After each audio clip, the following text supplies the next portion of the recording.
मुझे ऐसा लगता है कि कुछ रूमर्स फैलाए जाते हैं हमेशा, किसी भी एक प्रोग्रेसिव स्टेप, जो कोई भी प्रोग्रेसिव स्टेप लेना है गवर्नमेंट को या कोई भी प्रोग्रेसिव चीज़ होती है, तो रिग्रेसिव माइंडसेट के जो लोग होते हैं वो अक्सर ऐसी धारणाएं, ऐसे रूमर्स फैलाते हैं जिससे कि पॉलिटिकल अनस्टेबिलिटी पैदा हो सोसाइटी में। और मुझे नहीं लगता है कि इसकी कोई भी डाउन साइड है, कोई भी डिसएडवांटेज है इस जजमेंट की। ये जजमेंट क्या बोलती है? ये जजमेंट बोलती है कि सरकार ऐसा कर सकती है, ना करना सरकार के ऊपर है। जजमेंट ये नहीं बोलती कि करेगी, करना चाहिए। जजमेंट ये बोलती है कि कर सकती है। डिग्निटी के साथ लाइफ जीने का एकमात्र जो जरिया था वो रिजर्वेशन था। कुछ ऐसी जगहें हैं जहाँ पे अभी भी अनटचेबिलिटी कुछ लेवल तक प्रैक्टिस हो रही है, डिस्क्रिमिनेशन अभी भी प्रेवलेंट है उस सेक्शन ऑफ सोसाइटी में। रिजर्वेशन वहाँ तक पहुँचनी चाहिए। वहाँ तक पहुँचेगी कैसे? वहाँ तक तब पहुँचेगी जब आप आइडेंटिफाई करोगे कि वो वाली कौन सी कम्युनिटीज़ हैं। उनको आइडेंटिफाई करना बहुत ज़रूरी है। मेन स्ट्रीम में आ चुके हैं, जो प्रोग्रेस कर चुके हैं, जो सेक्शन ऑफ सोसाइटी, उन लोगों को रिजर्वेशन के सिस्टम से, रिजर्वेशन के पूरे स्कोप से बाहर कर दिया जाए और जो लोगों को असल में ज़रूरत है उन लोगों तक ये बेनिफिट पहुँचाया जाए। दोस्तों नमस्कार, मैं विकास, आप देख रहे हैं जस्ट टीवी इंडिया और एक बार फिर से आपका स्वागत है। और कुणाल तंवर जी, एडवोकेट कुणाल तंवर जी मेरे साथ मौजूद है। वर्गीकरण का मामला पूरे देश में गरमाया हुआ है और कहीं ना कहीं दो ग्रुप जो है वो आमने सामने हैं और कुणाल तंवर जी हमारे साथ हैं। सर क्या कहेंगे, जो वर्गीकरण का मामला है, रिजर्वेशन एंड क्लासिफिकेशन, इसको लेकर सोसाइटी में काफ़ी तनाव है। एक पक्ष इसको सपोर्ट कर रहा है तो वही जो दूसरा पक्ष है वो इसके अगेंस्ट है। आप कैसे देखते हैं इसको?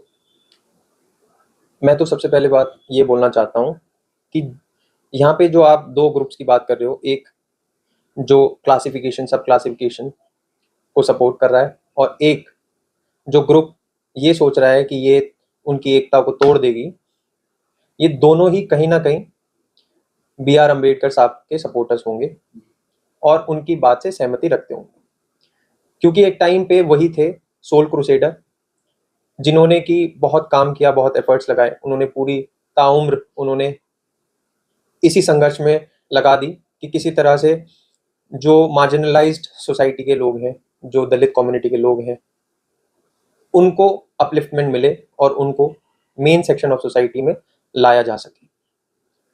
सबसे पहली बात हमें ये समझनी होगी कि रिजर्वेशन क्यों ज़रूरी थी और उस टाइम में क्या हालात थे। रिजर्वेशन ज़रूरी इसलिए थी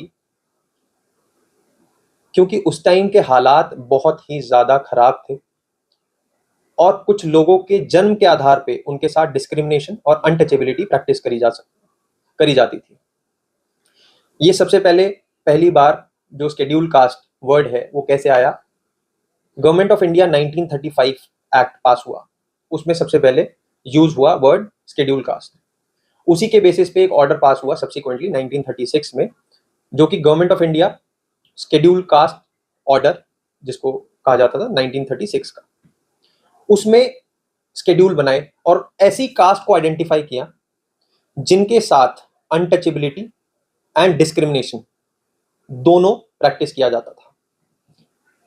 अब उस टाइम जो इंडिया थी वो प्रोविंसेस में बटी हुई थी, तो कुछ कम्युनिटीज ऐसी थी जो कि कुछ ही प्रोविंसेस में थी, जैसे महर्स थे वो खाली महाराष्ट्र में थे।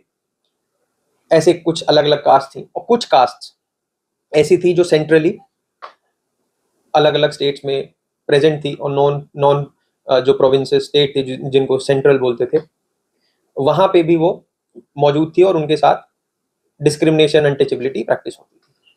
तो इन लोगों को रिजर्वेशन देने का मुद्दा तब उठा कि अब इन लोगों की अपलिफ्टमेंट के लिए इनको स्पेशल स्टेटस, स्पेशल रिजर्वेशन देनी चाहिए और दी जाएगी, जिसके लिए डॉक्टर अंबेडकर ने काम किया।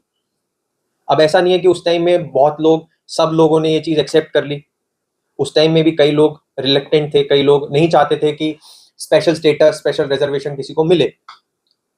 तो उस टाइम के जो लोग थे वो बोलते थे कि भाई ये हिंदू हैं, इनको एक अलग क्लासिफिकेशन मत दो।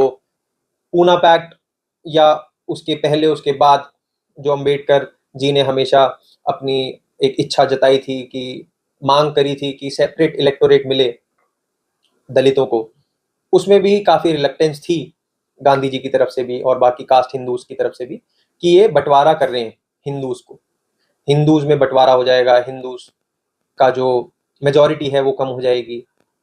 तो हमें ये समझने की जरूरत है कि उस टाइम के जो कास्ट हिंदूज थे, उनकी जो स्थिति थी वो उस टाइम के दलित से बहुत बहुत मल्टी टाइम्स फार बेटर थे। अब अगर हम ये देखें कि उस टाइम के जो हालात थे, उस टाइम के हिसाब से जो आइडेंटिफिकेशन हुई कास्ट की, उस टाइम के लोगों के लिए वो रिजर्वेशन बहुत जरूरी था। एक डिग्निटी के साथ लाइफ जीने का एकमात्र जो जरिया था वो रिजर्वेशन था। आज की डेट हम देखें, आज के टाइम में, तो आजादी के इतने टाइम बाद भी, कॉन्स्टिट्यूशन आने के इतने टाइम बाद भी, आज भी कुछ हद तक हमने थोड़ा बहुत कुछ अचीव किया हो कि हम उन सेक्शन ऑफ सोसाइटी में से कुछ लोगों को कुछ हद तक अपलिफ्ट करने में, मेन स्ट्रीम सोसाइटी में लाने में कुछ हद तक थोड़ा बहुत मैं बोलूँगा हम सक्सेसफुल रहे होंगे। हम में मैं बोलता हूँ कि गवर्नमेंट या पब्लिक एट लार्ज जो आज का सेंटिमेंट है वो सब काफ़ी उन्होंने मिलजुल के वो आज तक करा होगा। पब्लिक एट लार्ज अगर मैं बात करूं तो हम थोड़ा बहुत सक्सेसफुल रहे हैं उन लोगों को अपलिफ्ट करने में और उनको हेल्प करने में, अपलिफ्ट होने में। उनकी फैमिलीज ने कुछ प्रोग्रेस करी होगी, बट ये तो श्योर है हम कि अभी भी मेरे कुछ भाई बहन, कुछ बंधु ऐसे हैं, ऐसी फैमिली से बिलोंग करते हैं जिनको ये बेनिफिट नहीं पहुंच पाया, जिन तक नहीं पहुंच पाया ये बेनिफिट बिल्कुल भी। ऐसा क्यों मैं बोलता हूँ? क्योंकि अगर फर्ज करो कोई नोटिफिकेशन निकला गवर्नमेंट का, उसमें 10 सीट्स रिजर्व है फॉर शेड्यूल कास्ट, उस 10 सीट में कुछ ऐसे लोग भी हैं जो रूरल एरिया से हैं, कुछ ऐसे लोग भी हैं जिनके पास वो सोर्सेज एंड मींस नहीं है जो कि एक अर्बन दलित के पास है, जो अर्बन सोसाइटीज में जो लोग रह रहे हैं उनके पास जो सोर्सेज है, मींस है, वो रूरल वाले दलित के पास अभी भी नहीं है। कुछ ऐसी जगहें हैं जहाँ पे अभी भी अनटचेबिलिटी कुछ लेवल तक प्रैक्टिस हो रही है, डिस्क्रिमिनेशन अभी भी प्रेवलेंट है उस सेक्शन ऑफ सोसाइटी में। रिजर्वेशन वहां तक पहुंचनी चाहिए। वहां तक पहुंचेगी कैसे? वहां तक तब पहुंचेगी जब आप आइडेंटिफाई करोगे कि वो वाली कौन सी कम्युनिटीज हैं, उनको आइडेंटिफाई करना बहुत जरूरी है। अब इस जजमेंट को हम देखें तो ये जजमेंट कोई दरवाजे बंद नहीं कर रहा है, बल्कि ये दरवाजे खोल रहा है। जजमेंट कहती है कि गवर्नमेंट अगर चाहे तो सब क्लासिफिकेशन ला सकती है कुछ ऐसी कम्युनिटीज को आइडेंटिफाई करने के लिए जिन लोगों को असल में आज की डेट में रिजर्वेशन की सबसे ज्यादा रिक्वायरमेंट है, सबसे ज्यादा नीड है। उन लोगों तक पहुंचने के लिए एक ये रास्ता है। अब गवर्नमेंट कौन सी तरह के एक्शंस ले सकती है? गवर्नमेंट दो तरह के एक्शंस पॉसिबल हैं जो गवर्नमेंट ले सकती है। एक, फर्ज करो किसी गवर्नमेंट नोटिफिकेशन में अगर 10 सीट्स निकलती है एससीज के लिए, अब एससीज के लिए जो 10 सीट्स हैं उसमें 4 सीट एक्स्ट्रा आप उन लोगों के लिए रिजर्व कर दो जो बहुत ज्यादा पिछड़े हुए, एससी कैटेगरी को बिलोंग करते हैं बट बहुत ज्यादा पिछड़े हैं और उनको बहुत ज्यादा नीड है। मैं सिर्फ एग्जांपल बेसिस पे बात कर रहा हूं, इसीलिए जो ये मैं आपको नंबर्स बता रहा हूं, ये नंबर्स प्रोपोर्शनेटली चलेंगे, मैं भी मानता हूं, बट मैं आपको एक एग्जांपल के तौर पे समझा रहा हूं। तो अब जो वो लोग हैं जिनको सबसे ज्यादा जरूरत है, जो लोग प्रोग्रेस नहीं कर पाए टाइम के साथ, अब वो लोग 14 सीट्स के लिए लड़ेंगे, 14 सीट्स के लिए वो कंपीट करेंगे, 14 सीट्स उनको मिलेंगी। और जो लोग, अगर आप आइडेंटिफाई कर पाए कि जो लोग प्रोग्रेस कर सकें, प्रोग्रेस कर चुके हैं, जिनकी पीढ़ी दर पीढ़ी सोशल डिस्क्रिमिनेशन से, अनटचेबिलिटी से, सोशल बैकवर्डनेस से उभर चुकी, वो लोग जैसा है, जैसी व्यवस्था है, एक पॉसिबिलिटी है कि जैसी व्यवस्था है वैसी रहने दे और उनके लिए एडिशनल कुछ गवर्नमेंट करे, एडिशनल मेजर निकाले। एक तो ये पॉसिबिलिटी है। दूसरी पॉसिबिलिटी ये है कि अब जो मेन स्ट्रीम में आ चुके हैं, जो प्रोग्रेस कर चुके हैं, जो सेक्शन ऑफ सोसाइटी, उन लोगों को रिजर्वेशन के सिस्टम से, रिजर्वेशन के पूरे स्कोप से बाहर कर दिया जाए और जो लोगों को असल में जरूरत है उन लोगों तक ये बेनिफिट पहुंचाया जाए। दो पॉसिबिलिटीज। अब मुझे ऐसा लगता है कि जो ये सेंटिमेंट क्रिएट हो रहा है अगेंस्ट दिस जजमेंट, वो सेकंड पॉसिबिलिटी के अगेंस्ट हो रहा है। मुझे नहीं लगता कि मेरे किसी भी भाई बहन को, किसी भी बंधु को प्रॉब्लम होगी, एतराज होगा अगर उन लोगों तक ये बेनिफिट पहुंचाने के लिए गवर्नमेंट एडिशनल मेजर लाए। बट मुझे ये भी पता है कि लोगों को प्रॉब्लम होगी अगर उनका कोई रिजर्वेशन बेनिफिट उनसे लिया जाए। तो मैं ये देखता हूं कि गवर्नमेंट सबसे पहले ये चीज देखे कि इमीडिएटली हम क्या कर सकते हैं। मुझे ऐसा लगता है कि जो हमारा फर्स्ट ऑप्शन है, जिसमें कि एक एफर्मेटिव एक्शन लेके गवर्नमेंट एडिशनल मेजर्स ले उस स्ट्रेटा ऑफ सोसाइटी को बेनिफिट पहुंचाने में, जो कि मार्जिनलाइज है अभी भी, जहां पे प्रोग्रेस नहीं हुई है, जहां डेवलपमेंट नहीं हुई है, वहां डेवलपमेंट ले जाने के लिए, वहां रिजर्वेशन का बेनिफिट पहुंचाने के लिए।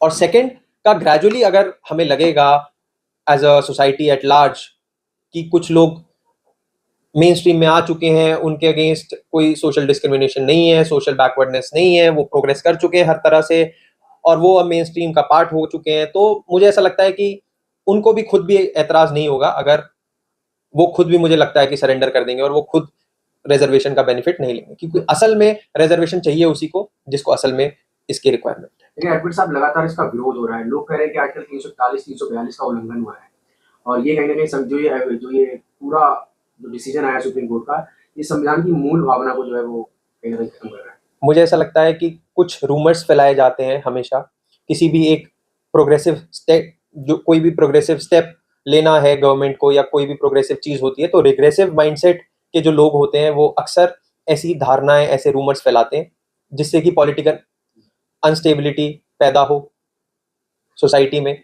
और मुझे नहीं लगता है कि इसकी कोई भी डाउन साइड है, कोई भी डिसएडवांटेज है इस जजमेंट की। ये जजमेंट क्या बोलती है? ये जजमेंट बोलती है कि सरकार ऐसा कर सकती है, ना करना सरकार के ऊपर है। जजमेंट ये नहीं बोलती कि करेगी, करना चाहिए।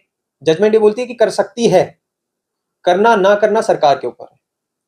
अब सरकार करेगी या नहीं करेगी ये आप लोगों पे निर्भर करता है। अगर आप लोग एकजुट होके बोलोगे कि सब क्लासिफिकेशन होनी चाहिए, उन लोगों तक बेनिफिट पहुंचना चाहिए, चाहे वो आप फर्स्ट ऑप्शन चूज करो या सेकंड ऑप्शन चूज करो या मिक्स ऑफ बोथ चूज करो, या आप एफर्मेटिव एक्शन चूज करो या आप वो एक्शन चूज करो जिसमें कि जो सोसाइटीज जो प्रोग्रेस कर चुकी हैं उनसे बेनिफिट लेके उन लोगों तक बेनिफिट पहुंचाया जाए जिन लोगों को बेनिफिट मिलना चाहिए, या फिर जिनको असल में उस चीज की जरूरत है उनके लिए additional measure, additional reservation, additional कुछ बेनिफिट उनको मिले, वो आप लोगों के ऊपर है। बट अगर आज आप एकजुट खड़े होके इसके अगेंस्ट प्रोटेस्ट करते हो, इसका विरोध करते हो, तो सरकार के पास कभी भी वो स्ट्रेंथ, कभी भी वो कन्विक्शन नहीं आ पाएगी कि वो उन भाई बहनों तक ये बेनिफिट पहुंचाए कभी भी जिन लोगों को असल में वो चीज की जरूरत है। लेकिन सर, मेरा जो सवाल था वो आर्टिकल 341 342 को लेकर था, इसको लगातार कोट करते हैं, जो विरोध कर रहे हैं।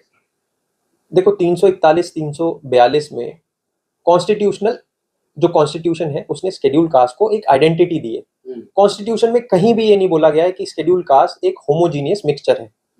आप ये समझो, एक शेड्यूल में, मैंने आपको जैसे बताया, आपको पहले अभी मैंने बताया, ये समझाया ये चीज, अगर आप अनटचेबिलिटी, द अनटचेबल्स बुक है जो BR अम्बेडकर साहब ने लिखी हुई, अगर आप वो पढ़ोगे तो आपको ये स्पष्ट हो जाएगा कि जब 1935-36 में ये शेड्यूल बने जा रहे थे, जब ये आइडेंटिफिकेशन हो रही थी कि किन कास्ट को ये बेनिफिट मिलना चाहिए जिनके अगेंस्ट अनटचेबिलिटी एंड डिस्क्रिमिनेशन हो रही है, तब मेन मुद्दा यही था कि कहाँ से हम कौन कौन सी कास्ट किस किस प्रोविंस से, सेंट्रल से कैसे चूज करें। तो ये वाली प्रैक्टिस, ये एक्सरसाइज काफी वाइड स्केल पे वहां पे हुई थी।